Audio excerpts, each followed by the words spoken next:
بسم اللہ الرحمن الرحیم۔ وضو کی سنتیں۔ نمبر 1، وضو کی نیت کرنا۔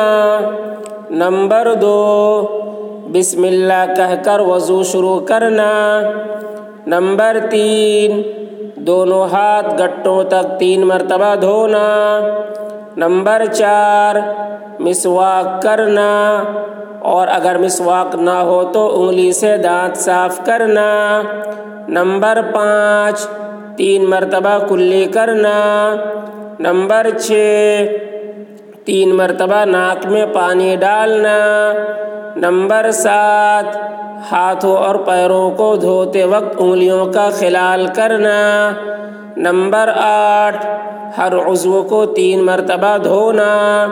نمبر 9، 1 مرتبہ پورے سر کا مسح کرنا۔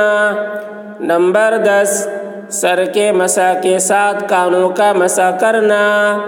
نمبر 11، اعضاء کو پے در پہ دھونا، یعنی ایک عضو کے بعد دوسرا عضو فوراً دھونا۔ نمبر 12، ترتیب وار وضو کرنا۔ نمبر 13، وضو کے بعد کی دعا پڑھنا۔ وضو کی یہ 13 سنتیں ہیں۔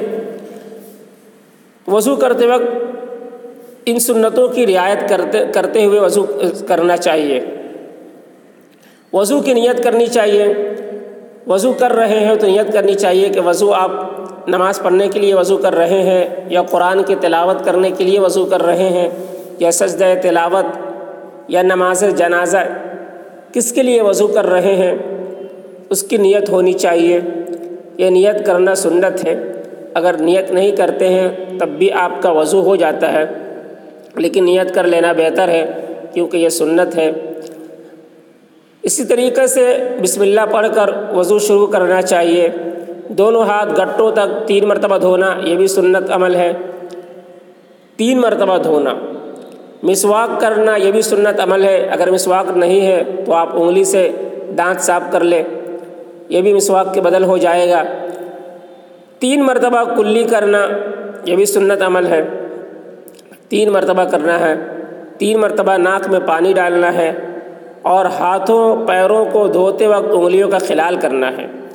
ہاتھوں کی انگلیوں کا بھی خلال کرنا ہے، اور پیروں کی انگلیوں کا بھی خلال کرنا ہے، یہ سنت ہے۔ ہر عضو کو 3 مرتبہ دھونا، یہ بھی سنت ہے۔ جو بھی اعضاء وضو میں دھوئے جاتے ہیں سب کو 3 مرتبہ دھونا۔ ہاتھ کو 3 مرتبہ، پیر کو 3 مرتبہ، چہرے کو 3 مرتبہ، کلی 3 مرتبہ، ناک میں پانی 3 مرتبہ، ہر عضو کو 3 مرتبہ دھونا، یہ سنت ہے۔ 1 مرتبہ دھونے سے بھی فرض ادا ہو جائے گا، وضو آپ کا ہو جائے گا، لیکن سنت طریقہ یہی ہے کہ 3 مرتبہ دھوئے تو سنت پر عمل کرنے کا بھی ثواب ملے گا۔ 1 مرتبہ پورے سر کا مسح کرنا، یہ سنت ہے۔ چوتھائی سر کا مسح کرنا فرض ہے، اب پورے سر کا مسح کرنا سنت ہے۔ سر کے مسح کے ساتھ کانوں کا مسح کرنا، کانوں کا مسح کرنا یہ بھی سنت ہے۔ کانوں کے اندر کا مسح بھی کیا جاتا ہے، اور کان کے باہر کا بھی مسح کیا جاتا ہے، تو یہ سنت طریقہ ہے۔ اعضاء کو پے در پہ دھونا، یہ بھی سنت ہے، یعنی مسلسل دھونا۔ ایسا نہیں کہ ایک عضو کو دھوئے اس کے بعد پھر اتنی دیر کر دیے، دوسرے عضو کو دھونے میں اتنی دیر کر دیے کہ پہلا عضو سوکھ گیا، تو ایسا نہیں کرنا چاہیے۔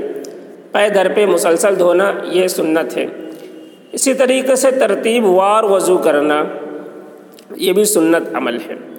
ترتیب وار یعنی سب سے پہلے دونوں ہاتھ گٹوں تک دھونا، پھر کلی کرنا، پھر ناک میں پانی ڈالنا، پھر پورے چہرہ کو دھونا، پھر دونوں ہاتھ کہنیوں تک دھونا، سر کا مسح کرنا، پھر پیر کو دھونا، یہ ترتیب وار ہوا۔ اگر کوئی اس کے الٹا کرتا ہے، یعنی پہلے پیر دھو لیتا ہے، پھر ہاتھ دھوتا ہے، پھر کلی کرتا ہے، پھر سر کا مسح کرتا ہے، تو یہ الٹا ہو جائے گا۔ وضو تو ہو جائے گا لیکن ترتیب وار نہیں ہوگا، تو یہ سنت کے خلاف ہوگا۔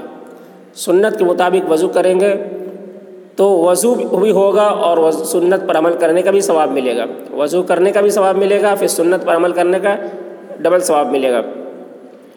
وضو کے بعد کی دعا پڑھنا، وضو کے بعد کی جو دعا ہے اس دعا کو پڑھنا، یہ بھی سنت ہے۔ تو وضو کے وقت یہ 13 سنتوں کی رعایت کرتے ہوئے وضو کرنا چاہیے، اس چیز کو ذہن میں رکھنا ہے اور اس کے مطابق وضو کرنا ہے۔ اللہ تعالی ہم سب کو سنتوں کے مطابق عمل کرنے کی توفیق عطا فرمائے۔